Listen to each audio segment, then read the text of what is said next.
मित्रों, महाभारत एक ऐसा महाग्रंथ है जो पूरा रहस्यों से भरा हुआ है। ऐसा ही एक रहस्य मृत्यु से जुड़ा हुआ है। आपको यह जानकर हैरानी होगी कि जब चक्रव्यूह में अभिमन्यु को मारा गया था, तब द्रौपदी ने भगवान श्री कृष्ण से पूछा, हे माधव, तुम तो सर्वशक्तिमान हो, फिर तुमने अभिमन्यु को इस तरह से क्यों मरने दिया? तब श्री कृष्ण जो द्रौपदी को बताया, उसे सुनकर आप भी चौंक जाएंगे। उसी मर्म स्पर्शी संवाद को सुनने के लिए कहानी में अंत तक बने रहें तथा सब्सक्राइब कमेंट करके बेल आइकन दबाना न भूलें। शेयर अवश्य करें। धन्यवाद। नमस्कार, मैं रणबीर सिंह लोटस एंटरटेनमेंट में आपका हार्दिक स्वागत करता हूं। मित्रों, महाभारत का युद्ध अपने चरम पर था। कुरुक्षेत्र का मैदान पूरी तरह से खून से सना हुआ था और दोनों ओर के योद्धाओं ने जीत के लिए अपना सब कुछ दांव पर लगा दिया था।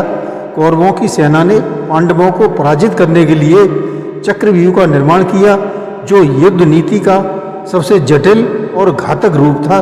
इस चक्रव्यूह को भेदने की कला कुछ गिने चुने योद्धाओं को ही मालूम थी। अभिमन्यु, जो अर्जुन और सुभद्रा का पुत्र था, बचपन से ही बहादुरी और ज्ञान का जीता जागता उदाहरण था। लेकिन अभिमन्यु को चक्रव्यूह तोड़ने का केवल प्रथम चरण ही पता था। वह कला उसने अपनी माँ के गर्भ में तब सुनी थी, जब अर्जुन ने सुभद्रा को इस युद्ध नीति का ज्ञान दिया था। दुर्भाग्य से सुभद्रा को उस समय नींद आ गई और इस प्रकार अभिमन्यु को पूरी प्रक्रिया समझने का अवसर नहीं मिला, जिससे अभिमन्यु चक्रव्यूह तोड़ने का पूरा ज्ञान नहीं ले पाया। उस दिन अर्जुन और कृष्ण कौरवों के दूसरे मोर्चे से युद्ध लड़ रहे थे। इस चक्रव्यूह की रचना आचार्य द्रोण ने बड़ी ही चतुराई से की थी। वे उस समय कौरव सेना के सेनापति थे, जिन्हें अच्छी तरह मालूम था कि अर्जुन आज दूसरे मोर्चे पर व्यस्त है और पांडव आसानी से हार जाएंगे। और फिर ऐसा ही हुआ।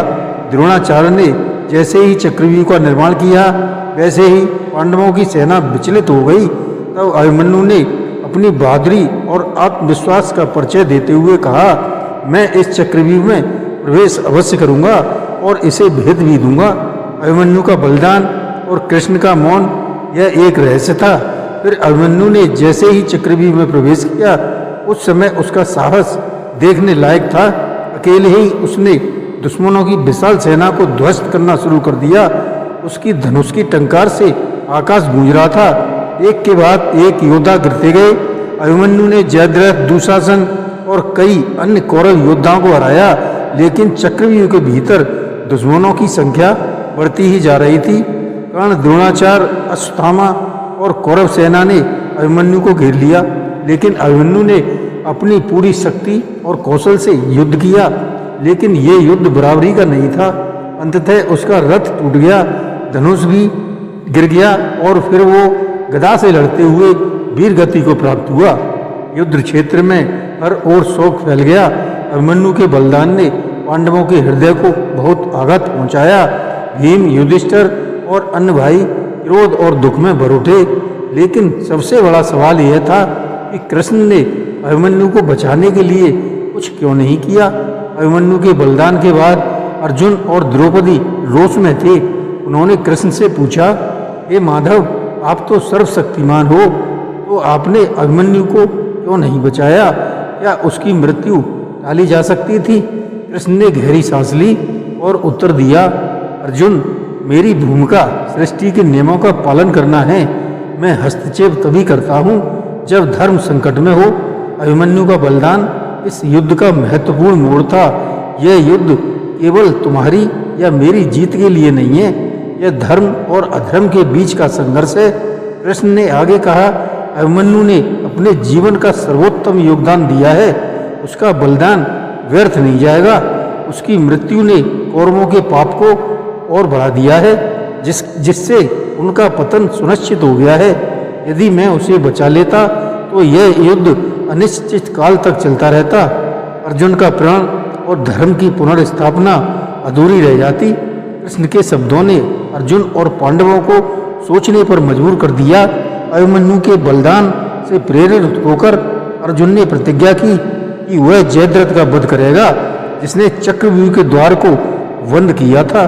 अर्जुन ने कृष्ण के साथ मिलकर अगले दिन युद्ध का नया अध्याय लिखा। जयद्रथ वध के साथ पांडवों ने अपनी शक्ति और धैर्य का परिचय दिया और धीरे धीरे कौरव सेना कमजोर पड़ने लगी। अभिमन्यु का बलिदान एक प्रकाश स्तंभ बन गया, जिसने पांडवों को धर्म की राह पर अडिग रहने की प्रेरणा दी। अभिमन्यु का बलिदान न केवल पांडवों के लिए बल्कि संपूर्ण मानवता के लिए एक उदाहरण बन गया। उसका नाम वीरता और साहस का पर्याय बन गया। कृष्ण ने अंत में कहा, अभिमन्यु इस शरीर में नहीं है, लेकिन उसकी आत्मा अमर है। उसके बलिदान ने धर्म को स्थापित किया और अधर्म को नष्ट करने का मार्ग प्रशस्त किया। अभिमन्यु के बलिदान ने पांडवों के हृदय में केवल दुख नहीं बल्कि क्रोध और प्रतिशोध की ज्वाला भी जलाई। उसकी वीरता ने पांडवों को यह स्मरण कराया कि धर्म की स्थापना के लिए त्याग और बलिदान आवश्यक है, लेकिन यह बलिदान केवल युद्ध का हिस्सा नहीं था, यह उन नैतिक सिद्धांतों का प्रतीक था जो महाभारत को एक महाकाव्य बनाते हैं। युधिष्ठिर ने रात भर अभिमन्यु के बलिदान पर शोक मनाया। उनकी आत्मा गिलानी से भर उठी।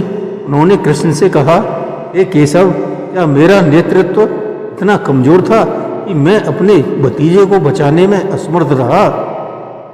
मैं स्वयं को इस पाप से कभी मुक्त नहीं कर पाऊंगा। कृष्ण ने शांत स्वर में उत्तर दिया, हे धर्मराज, यह समय आत्मग्लानि का नहीं बल्कि आगे की रणनीति बनाने का है। अभिमन्यु ने अपने धर्म का पालन किया, अब तुम्हें भी अपने धर्म पर अडिग रहना होगा। इस युद्ध में तुम्हारी विजय से ही अभिमन्यु के बलिदान को सार्थकता मिलेगी। सुभद्रा, जो अपने पुत्र के बलिदान की खबर सुनते ही द्वारका से कुरुक्षेत्र पहुंची, उसका हृदय बिखर चुका था। उसने कृष्ण से रोते हुए कहा, दाऊ, आपने मुझे वचन दिया था कि आप हमेशा अभिमन्यु की रक्षा करेंगे, फिर क्यों आपने उसे उस क्रूर चक्रव्यूह में अकेला छोड़ दिया? कृष्ण ने अपनी बहन को सांत्वना देते हुए कहा, सुभद्रे, तुम्हारा पुत्र एक योद्धा था और योद्धा का कर्तव्य है धर्म की रक्षा करना। अभिमन्यु ने वही किया। यदि मैं उसे बचा लेता तो यह अधर्म के नियमों का पालन करने जैसा होता। अब वह किसी देह में नहीं, उसका बलिदान अमर है। वह हर उस योद्धा के हृदय में जीवित रहेगा जो धर्म के लिए लड़ता है। अभिमन्यु के बलिदान के अगले दिन पांडवों ने कौरवों को सबक सिखाने की योजना बनाई। अर्जुन, जो अभिमन्यु की मृत्यु के बाद गहरे शोक में था, उसने प्रतिज्ञा ली, यदि सूर्यास्त तक मैंने जयद्रथ का वध नहीं किया तो मैं अग्नि में प्रवेश कर जाऊंगा। यह प्रतिज्ञा सुनकर कौरव सेना भयभीत हो गई। जयद्रथ, जिसने अभिमन्यु को चक्रव्यूह में फंसने दिया था, अपने प्राणों की रक्षा के लिए द्रोणाचार्य और कर्ण की शरण में गया। कौरवों ने जयद्रथ की रक्षा के लिए अवैध रक्षा कवच तैयार किया। कृष्ण ने अर्जुन को सलाह दी, हे पार्थ, जयद्रथ तक पहुंचने के लिए धैर्य और कुशल रणनीति की आवश्यकता होगी। एक बात हमेशा याद रखो, यह युद्ध केवल शक्ति का नहीं बल्कि समय और बुद्धिमानी का युद्ध है। युद्ध के मैदान में अर्जुन ने अपने धनुष गांडीव से ऐसी वर्षा की कि कौरव सेना बिखर गई, लेकिन जयद्रथ तक पहुंचने के लिए समय कम था। सूर्यास्त का समय निकट आ रहा था। तभी कृष्ण ने अपनी माया का सहारा लिया और सूर्य को क्षण भर के लिए ढक दिया। कौरवों ने सोचा सूर्यास्त हो चुका है और जयद्रथ ने उत्सव मनाना शुरू कर दिया। कृष्ण ने अर्जुन से कहा कि ये तुम्हारी आखिरी परीक्षा है। उसी समय अर्जुन ने दिव्यास्त्र से जयद्रथ का वध कर दिया। जयद्रथ के वध के बाद युद्ध में पांडवों की स्थिति मजबूत हो गई। अभिमन्यु के बलिदान से प्रेरित होकर पांडवों ने अपनी सभी कमजोरियों को ताकत में बदल दिया। धीरे धीरे कौरव सेना की हार सुनिश्चित हो गई। महाभारत का युद्ध समाप्त होने के बाद युधिष्ठिर ने धर्म की स्थापना की और अभिमन्यु के बलिदान को श्रद्धांजलि दी। उन्होंने कुरुक्षेत्र में एक स्मारक बनवाया जो हर योद्धा की याद दिलाए कि धर्म की रक्षा के लिए सबसे बड़ा बलिदान भी छोटा है। कृष्ण ने अंत में कहा, अभिमन्यु केवल अर्जुन का पुत्र नहीं, एक धर्म की आत्मा था। उसका बलिदान हमें यह सिखाता है कि सच्चा योद्धा वही है जो अपने जीवन से ज्यादा धर्म को महत्व देता है। अभिमन्यु का बलिदान एक ऐसा पाठ है जो धर्म को कालजयी बनाता है।